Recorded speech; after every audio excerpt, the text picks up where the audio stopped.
నమస్కారం అండి. నేను డాక్టర్ మాస్ శ్రీనివాస్ అండి. ఇవాళ మనం మాట్లాడబోయే అంశం ఏంటంటే ఫ్రెంచ్ ఫ్రైస్, బంగాళదుంప వేపుడు. దాన్ని కాస్త పొడుగ్గా ఉంటే దాన్ని ఒక ఫ్యాషనబుల్గా ఫ్రెంచ్ ఫ్రైస్ అంటుంటారు. మీరు ఏ సినిమా హాల్కి వెళ్ళినా కూడా ఇప్పుడు కొత్తగా అందరూ అవి అమ్మడం జరుగుతుంది. బేసికలీ బ్రిటిష్ జర్నల్ ఆఫ్ మెడిసిన్లో BMJ అంటారు, బేసిక్ బ్రిటిష్ మెడికల్ జర్నల్. ఈ సంవత్సరం 2025లో ఒక వాళ్ళు స్టడీ చేసి చూశారు. ఒక రకంగా మనకు తెలిసినప్పటికీ వాళ్ళ స్టడీలో వాళ్ళు చెప్పింది మన ఆశ్చర్యపరచవచ్చు. అదేంటంటే ఫ్రెంచ్ ఫ్రైస్ తినే వాళ్ళల్లో 20% మందికి షుగర్ అనేది తొందరగా వస్తోంది అనేటటువంటి. షుగర్ వ్యాధి తగ్గించడానికో షుగర్ వ్యాధి నివారించడానికో వీటన్నిటికి దుంపలు తక్కువ తినండి అని నేను చెప్తూనే ఉంటాను ఎప్పుడు కూడా. మనం జనరల్గా తెలిసిందే, అది దీనిలో ప్రూవ్ అయింది. బేసికలీ దుంపల్లో కార్బోహైడ్రేట్స్ అనేటటువంటివి ఎక్కువ ఉంటాయి. దానివల్ల రక్తంలో షుగర్ పెరుగుతుంది. షుగర్ పెరిగినప్పుడు ఎదిగే పిల్లల్లో అయినా సరే ఎక్కువగా తినడం వల్ల అది ఫ్యాట్గా మారి వాటి చిన్నపిల్లల్లోనే కొంచెం ఊబకాయం రావడం అంటే జరుగుతూ ఉంటుంది. సో మనం షుగర్ పెరగకుండా చూసుకోవడానికి ఆపవలసినవి 4: అన్నము, పళ్ళు, చక్కెర కానీ చక్కెరతో చేసిన స్వీట్స్ కానీ, 4వది దుంపలు. మనం 4వ దానికి పెట్టాం కానీ ఇది దాన్ని ప్రూవ్ చేసింది బేసికలీ. సో ఇది నిజానికి భారతదేశంలో వచ్చింది కాదండి.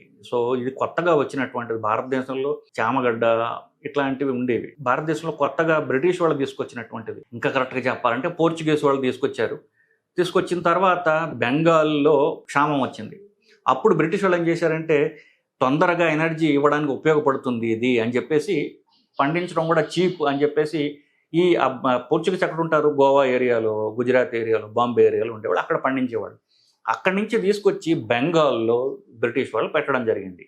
సో బెంగాల్ అంటే ఏమిటి, బంగాళ అని తెలుగులో మారింది పేరు అది.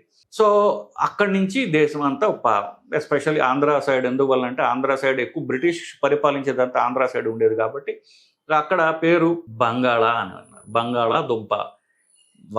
బ్రిటిష్ వాళ్ళే దీనికి ఆలు అని పేరు పెట్టారు. హిందీలో దీని పేరు ఆలు. నార్త్ అంతా దీన్ని ఆలు అంటారు. అదే తీసుకుని కొంచెం మనం దీనికి రెండో పేరు ఏంటంటే ఆలు. సో ఇది క్విక్గా మనకి శక్తినిచ్చేటటువంటి కార్బోహైడ్రేట్, అనుమానం లేదు.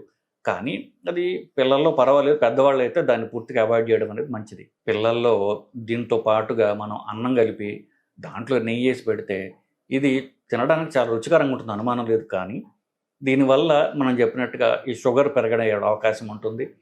ఎప్పుడైతే ఈ పెద్దవాళ్ళలో కానీ పిల్లల్లో కానీ ఆలుగడ్డను తీసేసి మిగతా ఎక్కువ ఫైబర్ ఉన్నటువంటివి, ఫర్ ఎగ్జాంపుల్ మిగతా మామూలు కూరగాయలు ఉన్నాయి కదా దుంపలు కాకుండా, వాటితో ఎప్పుడైతే రిప్లేస్ చేశారో మళ్ళీ 20% తగ్గడం, 20% షుగర్ రిస్క్ తగ్గడం అనేది కూడా ఈ స్టడీలో వాళ్ళు గమనించారు. సో చెప్పదల్లా ఒకటే, అప్పుడప్పుడు పర్వాలేదు, కానీ ఇళ్లలో చేయడం కూడా చాలా తేలిక. తల్లులు ఎక్కువ చేస్తుంటారు. సో ఆలుగడ్డని కొంచెం, ఆలుగడ్డే కాదు మిగతా దుంపలన్నింటినీ కూడా కాస్త తగ్గించి తినడం మంచిదని నా సలహా. బేసికలీ ఎప్పుడో వారానికి ఒకసారి, ఆదివారం ఎప్పుడో పిల్లలకి పెడితే మంచిదే.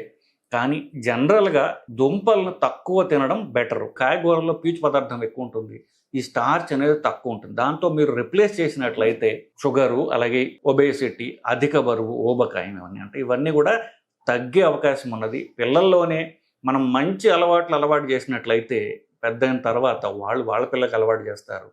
మంచి అలవాట్లు, తిండి అలవాట్లు అవి తల్లి పెట్టేటటువంటి తిండితో ఇంట్లో మొదలవుతాయనేది ఇది మనకి పూర్వకాలం నుంచి మనం ప్రూవ్ చేసినటువంటి అంశం అండి.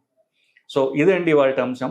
ఆలుగడ్డ, బంగాళదుంప అవాయిడ్ చేయండి. ఫ్రెంచ్ ఫ్రైస్ అనేటటువంటిది పొడుగ్గా ఉంటాయి, సినిమా హాల్లో అమ్ముతారు, వాటిని అవాయిడ్ చేయండి. ఇంట్లో కూడా ఆలుగడ్డ వేపుడు అవి అవాయిడ్ చేయండి. నమస్కారం.